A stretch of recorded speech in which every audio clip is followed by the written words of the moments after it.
Assalamualaikum warahmatullahi wabarakatuh. Perkenalkan nama saya Habibi Apnianda, NPM 20210014, kelas PSP 2001, mata kuliah Arsitektur dan Organisasi Komputer. Dosen Iksan Parinduri, MSI. Jelaskan pengertian arsitektur komputer dan pembagian dari arsitektur komputer. Pengertian arsitektur adalah sebuah konsep perencanaan dan struktur pengoperasian dasar dari suatu sistem komputer. Dengan pengertian lain, arsitektur komputer yaitu suatu ilmu dan seni tentang tata cara interkoneksi di antara berbagai jenis komponen, perangkat keras dan hardware, supaya dapat melahirkan suatu komputer untuk melengkapi keperluan fungsionalnya. Pembagian arsitektur komputer. Unit kendali atau kontrol unit. Unit ini bertugas mengatur dan mengendalikan semua peralatan yang ada pada sistem komputer. Unit kendali akan mengatur kapan alat input menerima data dan kapan data diolah, serta kapan ditampilkan pada alat output. Unit aritmatika dan logika atau disebut ALU. Tugas utama ALU adalah melakukan semua perhitungan aritmatika yang terjadi sesuai dengan instruksi program, sehingga dasar penjumlahan sehingga sirkuit elektronik yang digunakan disebut adder. Memori. Memori yaitu merupakan istilah generik yang merujuk pada media penyimpanan data, sementara pada komputer. Output. Perangkat output adalah perangkat komputer yang digunakan untuk menampilkan atau menyampaikan informasi kepada penggunanya. Informasi yang ditampilkan oleh komputer merupakan hasil dari pemrosesan yang telah dilakukan oleh komputer.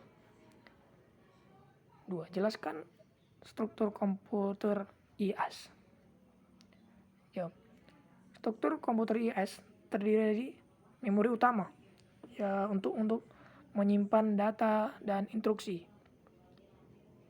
Arithmetic Logic Unit atau ALU untuk mengolah data atau binary. Control Unit untuk melakukan interpretasi instruksi di dalam memori sehingga adanya eksekuensi instruksi tersebut. I/0 untuk berinteraksi dengan lingkungan luar. Pada gambar struktur umum komputer IAS. Jelaskan struktur bus PDP-8. Pada tahun yang sama saat IBM mengeluarkan sistem 360, DEC meluncurkan DEC PDP-8. Komputer ini memiliki keunggulan bentuknya yang kecil sehingga sangat fleksibel digunakan.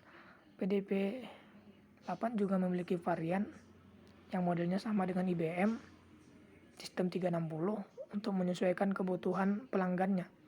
Dengan hadirnya PDP-8 ini membawa DIC sebagai perusahaan menyuplai komputer mini terbesar, membawa DIC sebagai pabrik komputer terbesar kedua setelah IBM. Arsitektur PDP-8 sangat berbeda dengan IBM, terutama dengan bagian sistem bus. Pada komputer ini menggunakan omnibus system.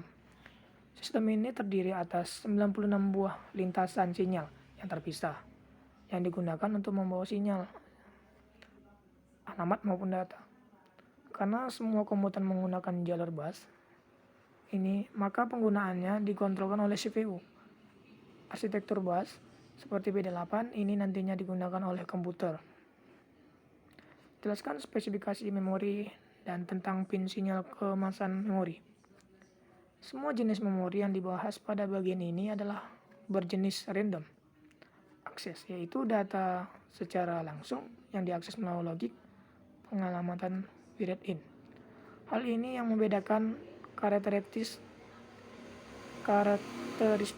RAM atau random access memory yang dimungkinkannya membaca dan mengkolisan data ke memori secara cepat dan mudah. Aspek lain adalah RAM bersifat volatile sehingga RAM hanya menyimpan data sementara. Teknologi yang berkembang saat ini adalah static dan dinamik. RAM dinamik disusun oleh sel-sel yang menyimpan data sebagai muatan listrik pada kapasitor. Karena kapasitor memiliki kecenderungan alami untuk mengosongkan muatan, maka RAM dinamik memerlukan pengisian muatan listrik secara periodik untuk melihara penyimpanan data. Pada RAM statik, nilai biner disimpan dengan menggunakan konfigurasi gate logika flip-flop tradisional. RAM statik maupun dinamik adalah volatile, tetapi RAM dinamik lebih sederhana dan rapat sehingga lebih murah. Read-only memory (ROM) sangat berbeda dengan RAM. Seperti namanya, ROM berisi pada pola data permanen yang tidak dapat diubah. Data yang tidak bisa diubah menimbulkan keuntungan dan juga kerugian. Keuntungannya, untuk data yang permanen, data sering digunakan pada sistem operasi, walaupun sistem perangkat keras akan aman diletakkan pada ROM. Kerugiannya, apabila ada kesalahan data atau adanya perubahan data sehingga perlu penyisipan. Kerugian tersebut bisa diantisipasi dengan jenis programmable. ROM disingkat dengan PROM. ROM dan PROM bersifat non-volatil. Proses penulisan PROM secara dinamis dengan peralatan khusus. Variasi ROM lainnya adalah read mostly memory yang sangat berguna untuk aplikasi operasi pembacaan jauh, sehingga sering daripada operasi penulisan. Terdapat 3 macam, EPROM, EEPROM, dan flash memory. EPROM atau Electrically Erasable Programmable Read-Only Memory merupakan memori yang dapat ditulis kapan saja tanpa menghapus isi sebelumnya. Flash memory menggunakan teknologi penghapusan dan penulisan elektrik. Seperti halnya EPROM, flash memory hanya membutuhkan sebuah transistor per byte sehingga dapat diperoleh kepadatan tinggi. Pin sinyal kemasan memori merupakan keping 8 bit yang diorganisasi sebagai 1M×8 dalam kasus ini. Organisasi dianggap sebagai kemasan 1 word per keping. Kemasan terdiri dari 32 pin yang merupakan salah satu ukuran kemasan keping standar. Pin-pin tersebut mendukung saluran-saluran sinyal berikut ini. Alamat word yang sedang diakses untuk 1M word diperlukan sejumlah 20 buah atau 220 sama dengan 1M. Data yang akan dibaca terdiri dari 8 saluran atau DO D7.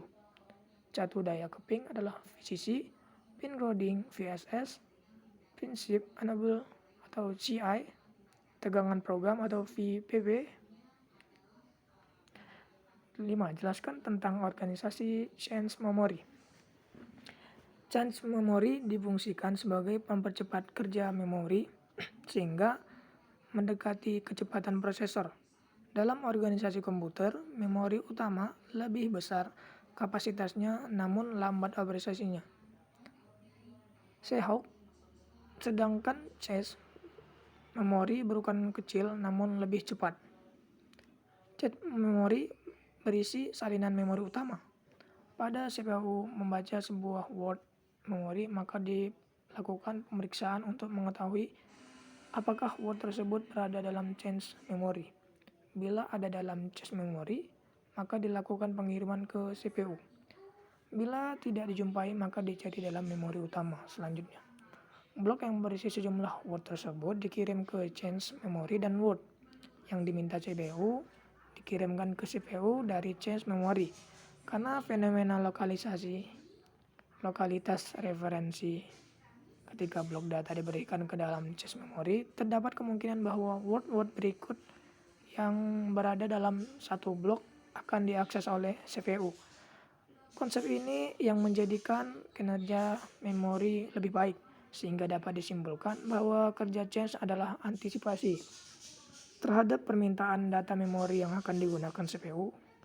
Apabila data diambil langsung dari memori utama, bahkan memori eksternal, akan memakan waktu lama yang menyebabkan status tunggu pada prosesor lebih lama. Terima kasih. Saya ucapkan Assalamualaikum warahmatullahi wabarakatuh.